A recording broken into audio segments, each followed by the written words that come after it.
आज हम करेंगे 10th क्लास एनसीईआरटी से एक्सरसाइज 3.2 जिसमें सब्स्टिट्यूशन मेथड यूज होगा और उसकी जो वर्ड प्रॉब्लम्स है वो सारी वर्ड प्रॉब्लम हम इस एक वीडियो में सोल्व करेंगे। ठीक है, सबसे पहले तो जो क्वेश्चन नंबर 3 है उसका फर्स्ट पार्ट देखिए कि क्या है स्टेटमेंट। पहले स्टेटमेंट को ध्यान से समझना। The difference between two numbers is 26, यानी कि हमारे पास दो नंबर हैं और उनका जो डिफरेंस है वो 26 है। तो one number is X and other number is Y. x minus Y is equal to 26। तो ये तो इस इक्वेशन का मतलब हुआ।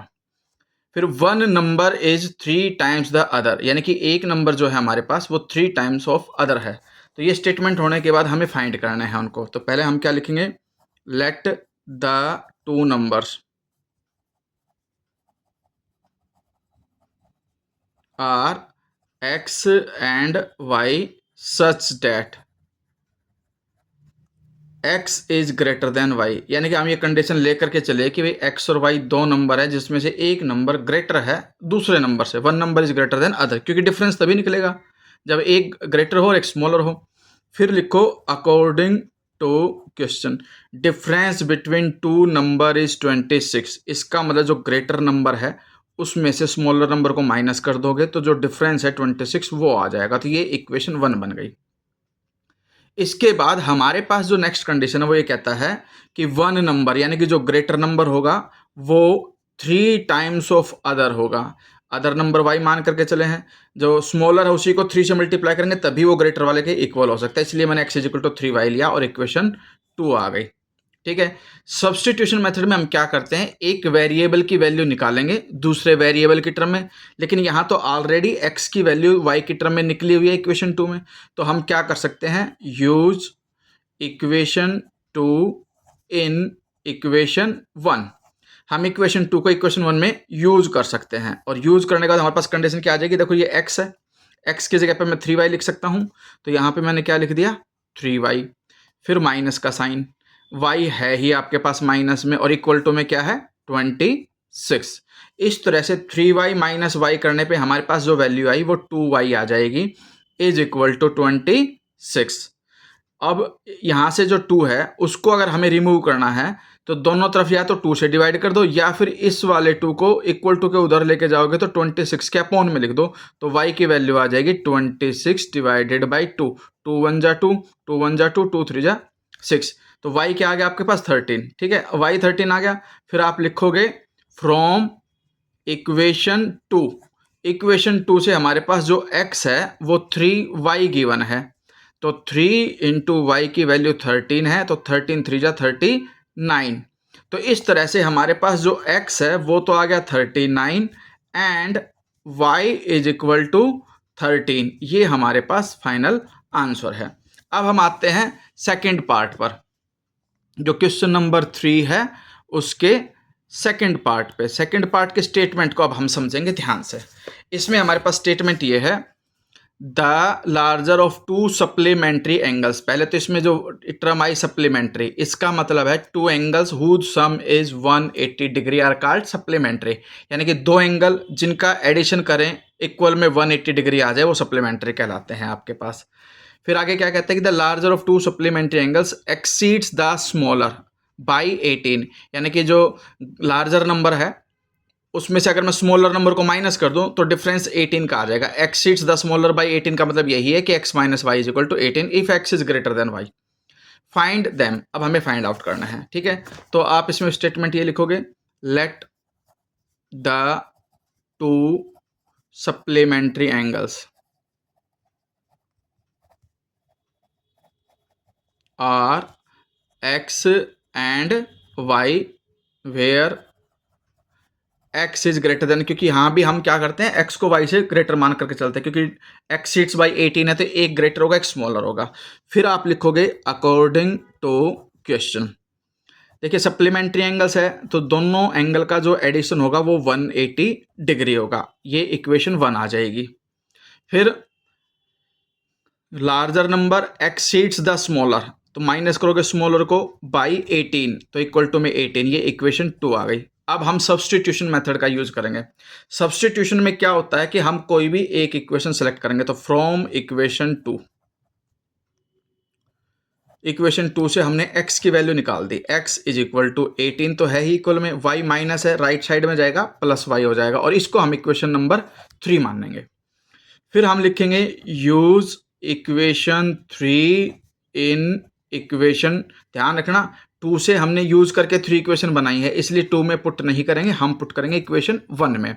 तो इन इक्वेशन 1 यहाँ पर क्या है x, लेकिन अब x की वैल्यू आ चुकी है 18 प्लस वाई, तो 18 प्लस वाई लिखेंगे, प्लस में y ऑलरेडी है तो वो प्लस y लिखेंगे, इक्वल टू में क्या है 180 डिग्री, ये लिखेंगे। अब y प्लस वाई तो होता है 2y, इक्वल में 180, 18 है, राइट साइड जाकर के क्या कर दोगे, उसको माइनस कर दोगे, ठीक है। यहाँ से हमारे पास कंडीशन इस तरह से आ जाएगी कि भाई पहले तो ये जो 2y है इसको तो एज इट इज रखो, इधर 180 में से 18 को माइनस किया हमने तो हमारे पास आ जाएगा 162, क्योंकि 162 में 18 ऐड करोगे तो 180 आता है। यहाँ से 2y आ गया, y को निकालने के लिए हम क्या करेंगे, 2 से डिवाइड कर देंगे, ये वाला जो 2 है ये उधर जा करके 162 के अपॉन में लिख दो, 2 1 जा 2, 2 8 जा 16 और 2 1 जा 2, यानी कि 81 आ गया आपके पास। अब y अगर 81 आ चुका है आपके पास तो इक्वेशन 3 का यूज करोगे, ठीक है, फ्रॉम इक्वेशन 3, तो आप लिखोगे फ्रॉम इक्वेशन 3 x है, इक्वल में 18 है, फिर प्लस में y है, और y की वैल्यू हमारे पास 81 आ चुकी है तो इसलिए प्लस 81 करोगे। इस तरह से जो x है वो आपके पास 18 प्लस 81 99 डिग्री आ जाएगा, ठीक है। तो और हमारे पास फाइनल आंसर आएगा x 99 degree and y is equal to 81 degree, क्योंकि एंगल है इसलिए हम इसमें लिखेंगे, और ये हमारे पास आंसर आ जाएगा। अब हम आएंगे क्वेश्चन नंबर 3, यानी कि जो क्वेश्चन नंबर 3 है उसके थर्ड पार्ट पे। अब थर्ड पार्ट क्या है, उसकी स्टेटमेंट को पहले ध्यान से समझिए। The coach of a cricket team buys 7 bats and 6 balls for ₹3,800, यानी कि पहली इक्वेशन है, 7 बैट्स हैं, 6 बॉल्स हैं, टोटल कॉस्ट उनकी 3,800 है, तो एक इक्वेशन तो यहाँ से बनेगी। फिर आगे क्या कहता है, later she buys 3 bats and 5 balls for ₹1,750, find the cost of each bat and each ball. तो जो चीज़ फाइंड आउट करनी होती है उसको हम लेट कर लेते हैं। लेट स्टेटमेंट क्या लिखोगे आप, let the cost of 1 bat, क्योंकि 1 बैट के लेकर के चलेंगे, is equal to x rupees, ठीक है, and the cost of 1 ball, वो हमारे पास y आ गई, ठीक है। फिर लिखोगे अकॉर्डिंग टू क्वेश्चन। स्टार्टिंग में हमारे पास क्या थे, 7 बैट्स थे तो इसलिए 7x कर दोगे तो बैट्स की टोटल कॉस्ट आ गई, प्लस में 6 बॉल थी तो 6 से मल्टीप्लाई कर दो बॉल की कॉस्ट को तो 6y, टोटल अमाउंट हमें दे रखी 3,800, ठीक है, ये इक्वेशन 1 बन गई।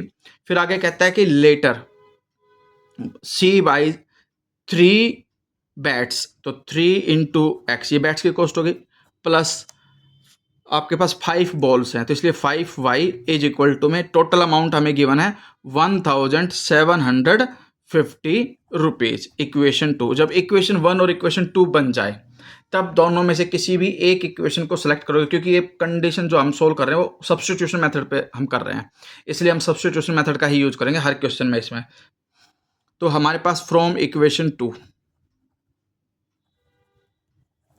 3x को यहीं रहने दो, इक्वल में आ गया 1,750 माइनस 5y, 5y उधर जाके माइनस हो गया, और यहाँ से जो x है वो आ जाएगा 1,750 माइनस 5y डिवाइड में ये जो 3 मल्टीप्लाई में अपॉन में चला जाएगा, ये ऐसे, ठीक है।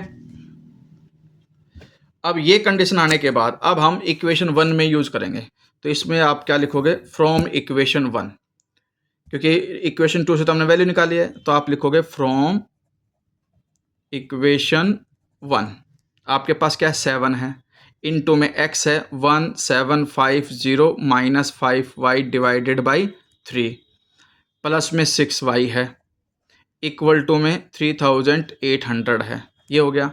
अब ये 3 है, इसके अपॉन में 1 है, इसके अपॉन में भी 1 है, तो पूरी इक्वेशन को 3 से मल्टीप्लाई कर दो, ठीक है। तो या एलसीएम 3 लो और 3 को उधर ले जाओ। दो तरीके हैं आपके पास, या तो पूरी ही इक्वेशन को 3 से मल्टीप्लाई कर दो लेफ्ट राइट दोनों में, या फिर एलसीएम 3 लेकर के 3 को उधर ले जाओ। तो हम एलसीएम 3 ले लेते हैं, फिर वो उधर चला जाएगा। तो 7 से मल्टीप्लाई करो, 7 0 0, 7 5 जा 35, 7 7 जा 49 प्लस 3 52, और 7 1 जा 7 प्लस 5, ये आगे टोटल अमाउंट इससे मल्टीप्लाई करके माइनस 7 5 जा 35 वाई। बस ध्यान रखना ये 3 6 से जरूर मल्टीप्लाई होगा, तो 6 3 जा 18 वाई इक्वल टू, अब यही 3 उधर चला जाएगा और इससे मल्टीप्लाई हो जाएगा 0 0, ये वैल्यू आ जाएगी आपके पास। ठीक है, यहाँ से -35 है और प्लस 18 है, ये माइनस है और ये प्लस है, तो डिफरेंस होगा 35 में से 18 को जब आप रिमूव करोगे तो आपके पास 17 आ जाएगा, लेकिन 35 नेगेटिव का है इसलिए माइनस का 17y is equal to 11400, minus में ये जो वैल्यू है उधर जाकर के माइनस हो जाएगी। ठीक है, अब डिफरेंस देखते हैं, -17y इज इक्वल टू 0 5 12 4 करके 8 आ गया आपके पास, और हाँ माइनस का ये आ गया आपके पास। तो इस तरह से नेगेटिव से नेगेटिव कट गया और 17 से डिवाइड कर दोगे तो y की वैल्यू आ जाएगी 17 5 जा 85 होता है, इसलिए 50, यानी कि y की जो अमाउंट है वो क्या आ गई 50। अब हमें x की वैल्यू निकालनी है, तो x के लिए क्या करोगे, फ्रॉम इक्वेशन, इसको आप इक्वेशन नंबर 3 मान लेना। ठीक है, अब हमारे पास कंडीशन ये आ जाएगी कि x is equal to 1750 minus 5 into Y, Y हमारे पास क्या है 50 डिवाइडेड बाई 3। अब देखिए 5 5 जा 25 होते हैं। ठीक है, और यानी कि 250 को जब 1750 से माइनस करोगे तो हमारे पास सिर्फ 1500 बच जाएंगे। ये ध्यान रखना, 5 5 जा 25, 250 माइनस करोगे 1750 में से, तो देखो 1750 माइनस 250 माइनस करोगे तो 1500, ये वैल्यू आ जाएगी। तो इस तरह से, और अपॉन में 3 है ही, 3 से कर दो डिवाइड, 3 5 जा 15 और 0 0, तो हमारे पास कॉस्ट ऑफ बैट तो आ गई 500 और कॉस्ट ऑफ बॉल जो है वो आ गई 50। ठीक है, आप आगे इनके ना ये रुपीज़ वाला साइन लगा देना, इसमें भी और इसमें भी। ठीक है, तो ये फाइनल आंसर होगा हमारे पास। इसके बाद हम आते हैं क्वेश्चन नंबर 4 पे। ठीक है, बहुत इंपॉर्टेंट क्वेश्चन है, इसको ध्यान से करना। क्वेश्चन नंबर 3 4th पार्ट, इसकी स्टेटमेंट क्या कहती है, पहले तो स्टेटमेंट को ढंग से समझिए आप। The taxi charges in a city consist of a fixed charge together with the charge for the distance covered। यानी कि हमारे पास जो टैक्सी है वो चार्ज किस तरह से लेती है, एक तो उसका फिक्स है कि भाई मैं इतना लूँगा, प्लस में पर किलोमीटर के हिसाब से वो चार्ज और ऐड करेगा, तो दोनों कंडीशन उसने एक साथ मैच कर दी। इन्होंने कहा for a distance 10 kilometre the charge paid is 105 and for a journey of 15 kilometre the charge paid is 155। पहले तो मैं इन्हीं दोनों इक्वेशन का यूज़ करके एक्स और वाई की वैल्यू निकाल लेता हूँ, उसके बाद हम इसे आगे का पढ़ेंगे कि what are the fixed charge and the charge per kilometre. तो फिक्स्ड चार्ज जो है उसको x मान लेते हैं और चार्ज पर किलोमीटर को y मान लेते हैं, और लास्ट में हमें 25 किलोमीटर के लिए कितना पे करना पड़ेगा वो भी हमें बताना है। ठीक है, how much does a person have to pay for travelling a distance of 25 kilometre. अब इसके स्टेटमेंट तो आपने समझ लिए, अब ध्यान दीजिए, लेट द फिक्स्ड चार्ज, वो हमने मान लिया ₹x, and the charge per kilometre is equal to ₹y, इतना लिख करके फिर आप करोगे according to question. According to question 10 kilometre के लिए उसने पे किए थे 105 रुपीज़। अब देखिए फिक्स चार्ज हो गया x रुपीज़, 10 किलोमीटर वो चला तो पर किलोमीटर के हिसाब से y रुपीज़ चार्ज करेगा, तो y से मल्टीप्लाई कर दो 10 को, तो 10 किलोमीटर की टोटल कॉस्ट आ गई प्लस में फिक्स्ड, तो इसका टोटल अमाउंट कितनी दी उसने 105, ये इक्वेशन 1 हो गई। फिर 15 किलोमीटर के लिए उसने 155 दिए थे, इसलिए फिक्स्ड चार्ज प्लस 15 किलोमीटर के लिए 15y हो जाएगा और टोटल अमाउंट उसने पे की 155, इक्वेशन 2। अब हम सब्सटीट्यूशन मेथड यूज़ कर रहे हैं, तो इसके लिए हम क्या करेंगे, इक्वेशन 2 का यूज करेंगे, वहां से x निकालेंगे। तो from equation 2 x is equal to 155 minus में 15y, इसको हम इक्वेशन नंबर 3 कहेंगे। ठीक है, इक्वेशन नंबर 3 आ गया आपके पास। अब हम क्या करेंगे, यूज करेंगे इक्वेशन 3 को, यूज इक्वेशन 3 इन इक्वेशन 1, क्योंकि 2 से तो हमने निकाली है, 1 में यूज करेंगे। और किस तरह से यूज होगी 1 में, देखो ये 1 है, तो इसमें आप क्या करोगे, x है, x की वैल्यू आ चुकी है 155 माइनस वाई 5y, तो 155 माइनस 5y प्लस में 10y, ये 15y है। ठीक है, 155 माइनस 15y, तो ये लिखा, प्लस में 10y लिखा, इज इक्वल टू 105। अब -15 प्लस 10, -15 प्लस 10 होता है -5y, इज इक्वल टू 105। जो 155 है राइट साइड जा करके -155 हो जाएगा। इस तरह से हमारे पास ये तो आ गया -5y, 105 में से 155 माइनस करोगे तो -50 आएगा आपके पास डिफरेंस जो है। और 155 ग्रेटर वैल्यू है और नेगेटिव का साइन, इसलिए -50 आया। नेगेटिव से नेगेटिव दोनों तरफ कट गया। अब y निकालने के लिए 50 को डिवाइड कर दो 5 से, तो 5 1 जा 5, 5 10 जा 50, तो y आ गया आपके पास 10। अब हमें क्या निकालना है, x। तो फ्रॉम इक्वेशन 3 x क्या है, x is equal to 155 minus 15y, y की वैल्यू क्या आ चुकी, 10। ठीक है, तो इस तरह से 155 माइनस 15 इंटू 10 150 होता है, डिफरेंस 5 का आ गया। तो x तो आ गया आपके पास ₹5 और y जो है वो आ गया ₹10, यानी कि फिक्स्ड चार्ज भी x 5 rupees and charge per kilometre भी 10 रुपीज़। फिर ये कॉस्ट पे करनी थी इसको 25 किलोमीटर के लिए, तो 425 किलोमीटर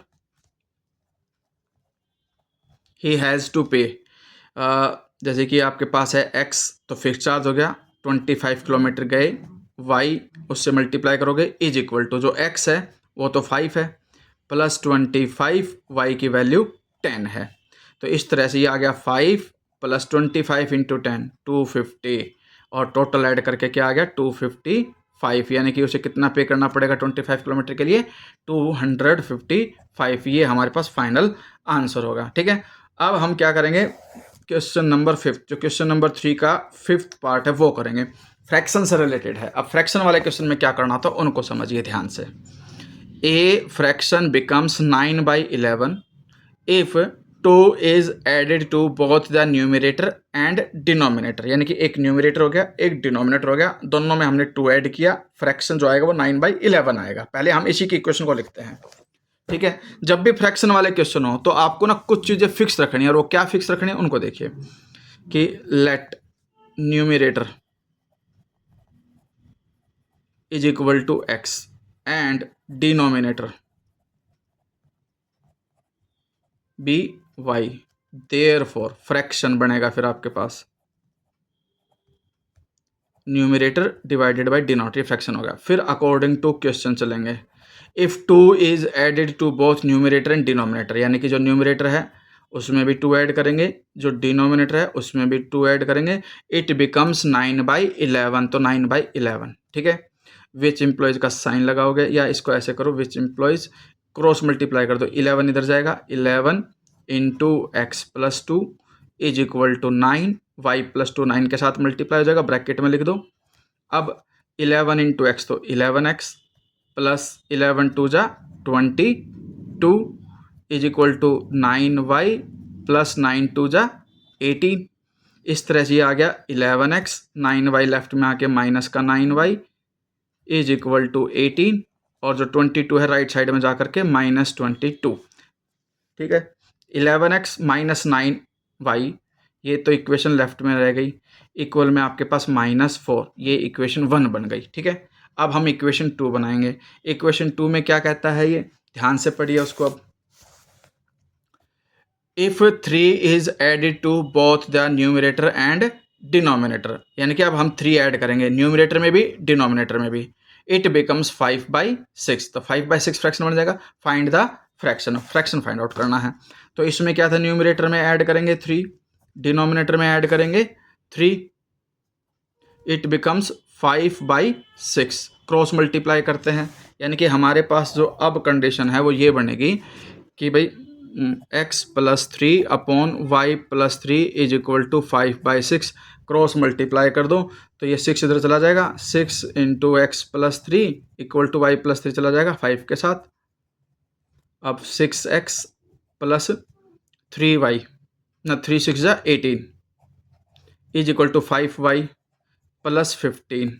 ये आ गया 6x - 5y हो जाएगा, लेफ्ट में आके 5 माइनस और इधर 15, राइट साइड जा करके 18 - 18 हो जाएगा। इस तरह से इक्वेशन हमने की 6x - 5y is equal to -3। ये इक्वेशन नंबर 2 आ गई। अब इक्वेशन 2 से हम x की वैल्यू निकाल देते हैं। 6x is equal to -3 + 5y, ये कंडीशन आ गई। अब क्या करेंगे, x जो है वो निकालेंगे -3 + 5y डिवाइडेड बाई 6। अब हमारे पास x आ चुका और इसको हम इक्वेशन नंबर 3 लेंगे। ठीक है, इसके बाद हम क्या करेंगे, यूज करेंगे हमारे पास जो इक्वेशन 1 है, तो use equation 3 in equation number 1। Equation 1 क्या है आपके पास, 11x है। देखिए ये जो है ये आपके पास फर्स्ट इक्वेशन थी 11x, 11 इंटू एक्स की वैल्यू है -3 + 5y अपॉन 6। ये वाली जो वैल्यू है x की वो हमने x की जगह रख दी 11x। फिर माइनस में 9y है, देखो ये -9y इज इक्वल टू में क्या है -4। ठीक है, अब ये 6 इसके अपॉन में तो नहीं है, ये 6 यहाँ मल्टीप्लाई होगा फिर ये उधर चला जाएगा 4 साथ, तो 11 से मल्टीप्लाई करोगे -33 प्लस में 11 5 जा 55y माइनस में 9 6 जा 54y is equal to 6, right side भी चला गया तो 6 4 जा 24। ये कंडीशन आ गई आपके पास। तो इस तरह से हमारे पास 55y - 54 होता है y is equal to -24 minus का 33 है, राइट साइड जाके +33 हो जाएगा, 33 - 24 इज इक्वल टू में 9। ठीक है, आपके पास क्या आ गया, 9 आ गया, तो y तो आ गया 9। अब हमें क्या निकालना है, x। तो from equation 3 x is equal to -3 है, प्लस में 5 है, y की वैल्यू 9 आ चुकी, डिवाइड में क्या है 6, यानी कि -3 प्लस 9 5 जा 45 और डिवाइड में क्या है 6 इज इक्वल टू 45 - 3 होता है 42, डिवाइड में 6, 6 7 जा 42, तो x आ गया 7। तो इसका मतलब ये सारा कंप्लीट हो जाए तो लास्ट में आप क्या लिखोगे, देयरफॉर फ्रैक्शन, क्योंकि फ्रैक्शन ही पूछा आपसे। फ्रैक्शन होता है x अपॉन वाई। x है आपके पास 7 और y है आपके पास 9, तो 7/9 आंसर आ जाएगा, क्योंकि x आपके पास 16 होकर के क्या आया था, 7 आया था, और y आपके पास 16 होकर के 9 आया था। ठीक है, तो इस तरह से 5th क्वेश्चन भी हो गया। अब हमारे पास लास्ट क्वेश्चन बचा इस क्वेश्चन नंबर 3 का पार्ट जो है वो। ठीक है, अब हम उसे करेंगे क्वेश्चन नंबर 3 6th पार्ट। बहुत ही इंपॉर्टेंट और इंटरेस्टिंग क्वेश्चन है, ध्यान से समझना। जब एज ग्रुप से रिलेटेड कोई क्वेश्चन आ जाए तब हम क्या करते हैं। ठीक है, देखिए 5 years hence the age of Jacob will be 3 times that of his son. यानी कि अब एक जैकब है और एक उसका सन है, तो उनकी प्रेजेंट एज हम x और y मान लेंगे। फिर कहते हैं कि 5 year hence, आज से 5 साल बाद जैकब 3 times हो जाएगा अपने सन से। ठीक है, तो पहले हम इसी एक इक्वेशन को लिखते हैं। पहले let present age, let the present age of Jacob is equal to x years, ये हमने मान ली, and the present age of Jacob's son y years। इतना लिख करके स्टेटमेंट हम फिर चलोगे आप अकॉर्डिंग टू क्वेश्चन। ध्यान से समझना आप, 5 year हैंस का मतलब है 5 साल बाद, यानी कि आफ्टर 5 years। तो सीधी सी बात है, जो जैकब है और ये उसका सन है, 5 years के बाद इधर भी एडिशन होगा 5 year और वो भी 5 साल बढ़ जाएगा, सीधी सी बात है। अगर 5 साल बाद की बात करेंगे तो दोनों की जो एज है वो 5 years एक्सटेंड हो जाएगी। फिर कहते हैं कि जैकब, ये जैकब की एज होगी, विल बी का मतलब equal to 3 times of his son, 3 times हो गया।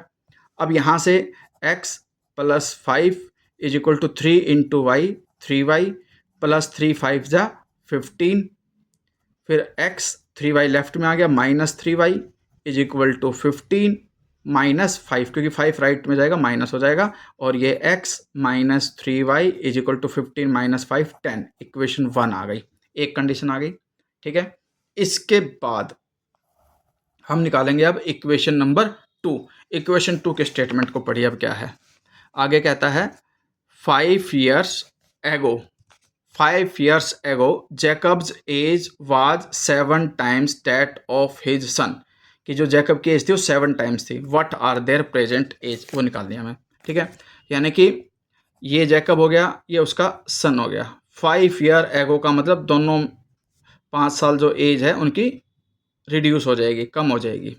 ठीक है, तो जैकब वाज का मतलब इक्वल टू 7 टाइम्स का मतलब 7 से मल्टीप्लाई कर दो, हिज सन का मतलब y - 5 की जो एज है। ठीक है, इस तरह से यहाँ से x -5 इक्वेशन टू 7y - 35।